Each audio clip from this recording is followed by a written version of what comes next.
तो ग्रेटर हैदराबाद नगर निगम चुनाव के लगभग जो है तस्वीर साफ होती नजर आ रही है। इस वक्त मेरे साथ तेजस्वी सूर्या, आप जानते हैं भारतीय जनता युवा मोर्चा के अध्यक्ष हैं, बीजेपी के सांसद हैं और इन्होंने भी अपनी पूरी ताकत झोंकी यहां हैदराबाद के चुनावों में, म्युनिसिपल चुनावों में। लेकिन तेजस्वी, आपने म्युनिसिपल चुनावों को राष्ट्रीय चुनावों की तरह लड़ा, 4 सीटों से यहां तक का सफर उम्मीद के मुताबिक। अमन जी, भारतीय जनता पार्टी हर चुनाव को बहुत सीरियसली लेते हैं। पंचायत चुनाव हो या पार्लियामेंट चुनाव, हर चुनाव में 100% कमिटमेंट के साथ लड़ाना भारतीय जनता पार्टी की विशेषता है। आपको याद होगा, शायद 2 साल पहले जब गुजरात में अहमद पटेल जी की राज्यसभा सीट की चुनाव चल रहा था, हमारे तब राष्ट्रीय अध्यक्ष अमित शाह जी ने देर रात तक उस चुनाव में शामिल हो गया था खुद।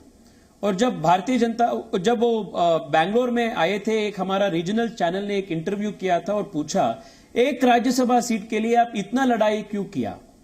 तब अमित शाह जी ने बोला, एक सीट नहीं, आधे सीट के लिए भी भारतीय जनता पार्टी 100% कमिटमेंट के साथ लड़ता है। यही भारतीय जनता पार्टी की विशेषता है। और पंचायत चुनाव, म्युनिसिपैलिटी चुनाव या जनरल इलेक्शन पार्लियामेंट की, इसमें कुछ फर्क नहीं है। भारतीय जनता पार्टी एक फाइटिंग फोर्स है। जो भी चुनाव हो देश में, हर चुनाव को बहुत सीरियसली ले लेते हैं, क्योंकि भारतीय जनता पार्टी सिर्फ सत्ता के लिए चुनाव में नहीं लड़ते हैं, एक विचारधारा के लिए हमारा संघर्ष है। और इस विचारधारा के प्रति हमारा जो प्रतिबद्धता है, इस प्रतिबद्धता हमारे इस चुनाव, हमारे जो कमिटमेंट है, इस प्रतिबद्धता के लिए हर चुनाव में हम संघर्ष करते हैं। आपकी हिंदी बड़ी शानदार हो गई है वैसे तेजस्वी। प्रतिबद्धता, संकल्प, ये प्रतिबद्धता या आपका संकल्प काम आया हैदराबाद या भाग्यनगर? अब देखिए, हम 4 सीट पे थे, आज हम 40 के आसपास पहुंच गए और I am sure we will do much better.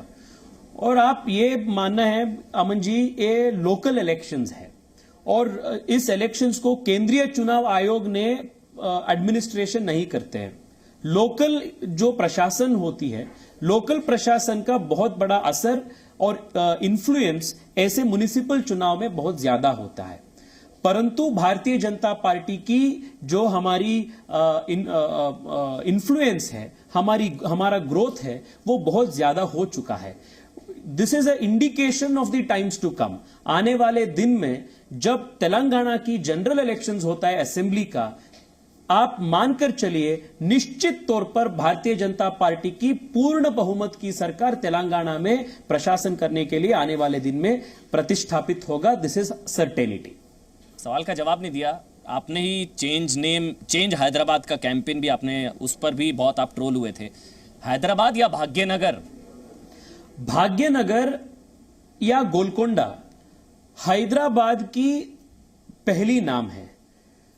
और जो लोग भारतीय संस्कृति पर और इस धरती की लॉन्ग स्टैंडिंग संस्कृति पर जिस लोगों के प्रति प्रतिबद्धता है, कमिटमेंट है और श्रद्धा है, उन सब लोग भाग्यनगर ही मानते हैं। ये पॉलिटिकल चीज नहीं है, ये हमारे कल्चरल कमिटमेंट है, सिविलाइजेशनल कमिटमेंट है।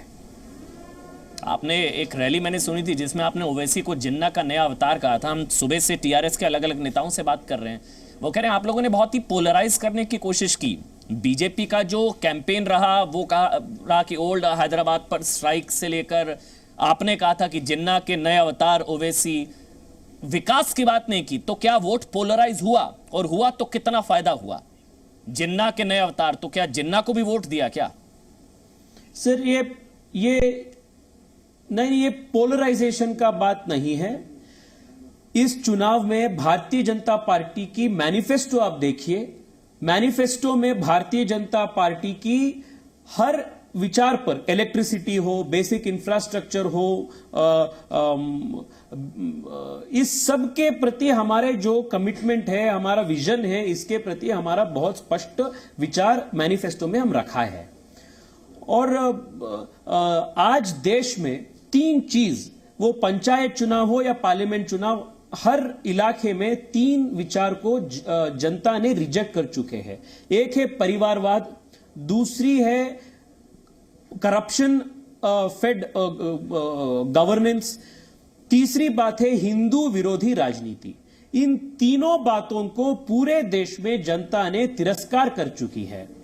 हैदराबाद में भी टीआरएस एमआईएम की हिंदू विरोधी राजनीति, टीआरएस एमआईएम की परिवारवाद की राजनीति और टीआरएस एमआईएम की करप्ट गवर्नेंस, इन तीनों मुद्दे के विरुद्ध जनता ने उनकी विचार प्रकट किया है। And that is the result of BJP. लेकिन आप जिनको जिन्ना का नया अवतार कह रहे थे उनको खारिज तो नहीं किया ना? जिन्ना को भी, आपकी भाषा में कहूं तो जिन्ना को वोट तो पड़े हैं और सीटें भी आई हैं जिन्ना की आपकी भाषा में, तो वोट देने वाले कौन है फिर? सर लड़ाई बहुत दूर तक है। हमारे we have taken the fight straight into his battle ground. Hyderabad में हमारे जो कार्यकर्ता है हर दिन ये लड़ाई करते रहते हैं और लड़ाई का प्रारंभ है और आप मानकर चलिए निश्चित तौर पर हम इस लड़ाई में भारत की जीत होगा और भारतीय जनता पार्टी की जीत होगा। You stand by your statement, Jinnah का नया अवतार ओवैसी, जिन्ना के नए अवतार Owaisi, you stand by your statement Jinnah?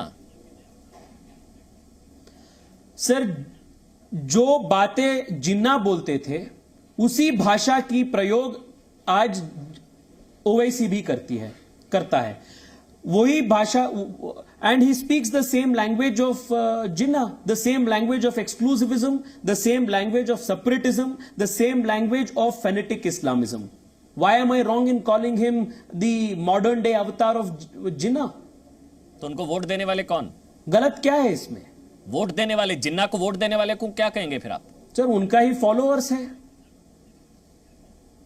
Sir, वो उनका फॉलोअर्स है, पर मुझे पूरा भरोसा है आने वाले दिन में उन सब लोगों का भी मन परिवर्तन होगा और भारत के प्रति, भारतीय जनता पार्टी की विचार प्रति उनका भी मन परिवर्तन होगा।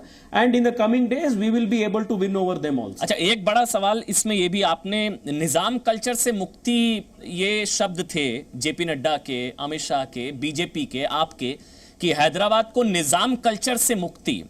क्या हैदराबाद को अपनी पहचान पसंद है? क्या हैदराबाद को निजाम पसंद है? पहचान के साथ छेड़छाड़ नहीं, यह भी हैदराबाद ने मैसेज दिया। शायद इस वजह से जो है अब ना भाग्यनगर ना निजाम कल्चर से मुक्ति। तेजस्वी सर, ये निजाम कल्चर की बात आज का नहीं है, बहुत साल से हो रहा है। विशेष रूप में लास्ट 4-5 ईयर्स में, 3-4 साल में ये केसीआर जी की जो गवर्नेंस मॉडल है वो निजामी कल्चर की गवर्नेंस मॉडल की तरह दिखते हैं। आप देखिए पिछले 4 साल में वो सेक्रेटेरिएट में कितना बैठक लिया है, आप पूछिए मिनिस्टर्स को। नरेंद्र मोदी जी की hard working style of good governance model एक है और इसके विकल्प में केसीआर की farm house model of governance है, जो पूरे दिन फार्म हाउस में बैठते रहते हैं, किसी मिनिस्टर्स के साथ मिलते नहीं है, सेक्रेटरीज के साथ नहीं मिलते हैं। और farm house model of governance जो है यही निजामी कल्चर है और इस निजामी कल्चर और फार्म हाउस गवर्नेंस मॉडल के विरुद्ध लोगों ने आज वोट दिया है। अच्छा, बस एक आखिरी सवाल तेजस्वी, क्योंकि आपने कहा ये असर आने वाले समय में देखने को मिलेगा, तो जो माइनॉरिटी पॉलिटिक्स है, अपीजमेंट पॉलिटिक्स है, तुष्टीकरण वाली राजनीति है जिसको आपने निशाने पर लिया, क्या वो बंगाल के लिए भी एक मैसेज, क्या दीदी के लिए कोई मैसेज, क्या तमिलनाडु के लिए कोई मैसेज अगले साल, क्या केरल के लिए कोई मैसेज, बंगाल के लिए खासकर क्या माइनॉरिटी पॉलिटिक्स पर कोई मैसेज देते हैं हैदराबाद के म्युनिसिपल चुनाव के नतीजे? सर 100% मैसेज है और सिर्फ दीदी के लिए नहीं या केरल के लिए ही नहीं, पूरे देश में भारतीय राजनीति का व्याकरण आज बदल चुका है। The grammar of Indian politics has changed and परिवारवाद, भ्रष्टाचार और हिंदू विरोधी राजनीति, तुष्टीकरण राजनीति, इन सबके प्रति भारत में हर इलाके में जनता इसके विरुद्ध वोट देती रही है और बहुत स्पष्ट तौर पर लोगों ने, जनता ने उनकी विचार प्रकट किया है। This is a message for all political parties. In India, there is no more, the people of India will not entertain family ruled politics, corruption politics, and appeasement, minority appeasement politics. This is a message that Hyderabad has reiterated to the rest of the country. ठीक है, बहुत बहुत शुक्रिया तेजस्वी सूर्या, आपने समय निकाला जी news के लिए, ताल ठोके के लिए बहुत बहुत शुक्रिया और कांग्रेचुलेशंस, मेरे ख्याल से बधाई, 4 सीटों से यहां तक का सफर अच्छा रहा है, शानदार है, बहुत बहुत शुक्रिया तेजस्वी आपका।